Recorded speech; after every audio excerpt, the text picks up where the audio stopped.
like I always say, this stuff is rigged and scripted. I can tell right when Mahomes was walking onto the field to do the coin toss that he was not in his frame of mind. He was distraught, almost like he got some bad news. And you could tell by the way he played. We've never seen him play like that in his entire career. And he chooses the Super Bowl of all games to play that way. But no, he was told to. There were at least three passes where he threw it directly to the Eagles defender. One of them, number 33, actually twice to number 33 on his birthday. How ironic. And I didn't know that Nick Sirianni started coaching with the Chiefs. I never knew that. They never said anything about that the first game when they played. So it's like, it's kind of makes more sense now that he wanted to win that much more. And obviously, we know about Andy Reid playing against his old team, but he already got his revenge. So had I known that Sirianni was a former coach from there, I would have been like, oh, it's his turn now. I had no idea. That's something I had no idea about. But it didn't matter, though. Right when I saw Mahomes walk on the field, I knew the Chiefs were going to take a dive. I knew the Chiefs were going to sell out. Or I shouldn't say sell out. They were going to sell. And, basically sell the bag. That's what they were going to do, and that's what they did. Until the very end of the game, miraculously, they were able to do stuff. And I don't want to even hear that, oh, the Eagles took out their defenders. No, they didn't. They took out their quarterback, but their defense was still out there.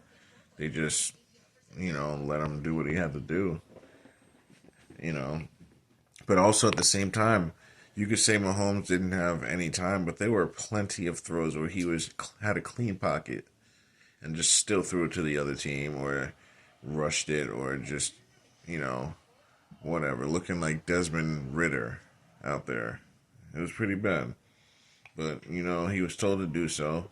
He's wicked accurate, so wherever the ball goes, that's where he wanted it to go. If it gets picked, if it goes in the dirt, if it goes to someone's hands, that's where he wanted it. He just like, what's the name of that quarterback for the the Raiders back in the day when they played the Bucks? Was it Rich Gannon?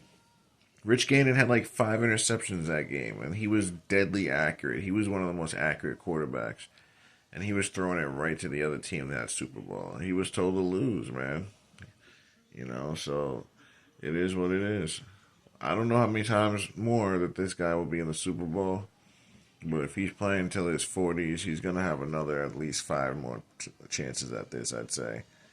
So I don't think like I said before, I don't think he's going to even come close to Brady. I think the most he'll get, if that, is five. I mean, I could be wrong, who knows, but I don't think he'll get more than five. If he's lucky, maybe six, but I just don't think he's going to beat Brady. I think that record's going to hold for a long time. Like, it's hard to just say that this kid's going to just do this in a league where every quarterback can look like a star. Because it's all acting, it's all whatever Vegas decides. It's all about the most entertaining. So if your team is not the most entertaining team that year, you're not making the Super Bowl. So this year, the Eagles had the most entertaining team. They won the Super Bowl. So now, it's going to come down to who makes the most free agent signings, and the most big name trades. That's what I've noticed the last 4 or 5 years in the NFL. The team that makes the big name signings and big trades are the teams that win. This year, who was the team this year? It was the Eagles. They signed or they traded for Saquon Barkley.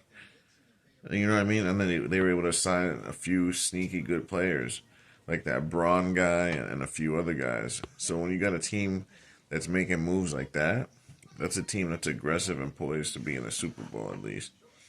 So this year, we're going to pay attention to all that. We're going to see which team makes a huge trade or a huge signing for a huge player that could really make a difference.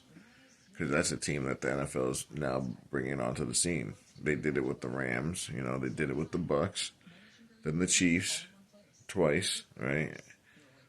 But also the Eagles that year, but they lost. And then now they did it with the Eagles. You know what I mean? They had this Chiefs sign some guys too, but the Eagles, they had Saquon. That was the biggest, and then Braun was the second biggest. So the Eagles with their draft too. They literally drafted what, like 4 or 5 starters this year, not including last year. So the last 2 years with these drafts, they were just poised to be Super Bowl winners. You know. Now we might be talking about this team three-peating because they have the potential because the NFC is weak. You know what I mean? As of right now, in the NFC, they're the favorites. You got to say the Eagles are the favorites next year because the NFC is so weak. As long as they can keep playing like this. But at the same time, though, the thing that sucks, they're going to lose their OC. And we saw what happened to the Eagles when they lose their OC. They have to find their identity again. So they're losing their OC. They're probably going to lose their DC. So the Eagles are going to have to start from square one in that aspect. So that's what hurts them every year. That's what sucks being a good team. You lose your OC, DC. So we're going to have to see who they end up signing because we know Kellen Moore is going to the Saints. Now officially they're going to be able to say it after the game now that it's over. So, but I don't want to go off on a tangent. The point of the matter is this game is so scripted. The NFL is. It's just like WWE. These players get so emotionally invested with what they're told to do that you can see it before the game. I saw Mahomes in his helmet walking to the field. He was distraught. It was like he saw a ghost walking to the coin toss. And I literally posted it right then and there. So you can't even be like, oh, you waited. No, I literally said it right away. Right at the coin toss. I said the Eagles are going to win and the Chiefs are going to lose. I know I did say the Chiefs were going to win, but that was before I saw this.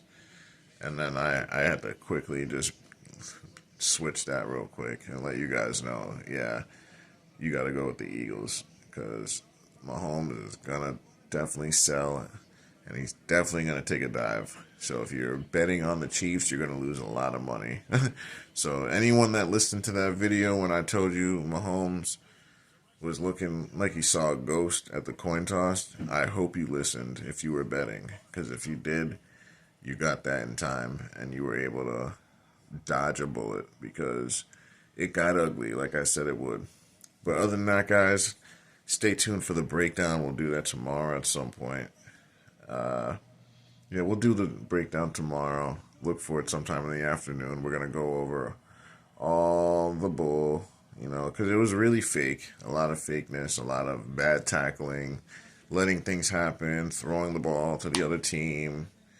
It was like we always see, just on crack. You know what I mean? And I look forward to showing you that. Thanks for watching, guys. Don't forget to like, share, and subscribe.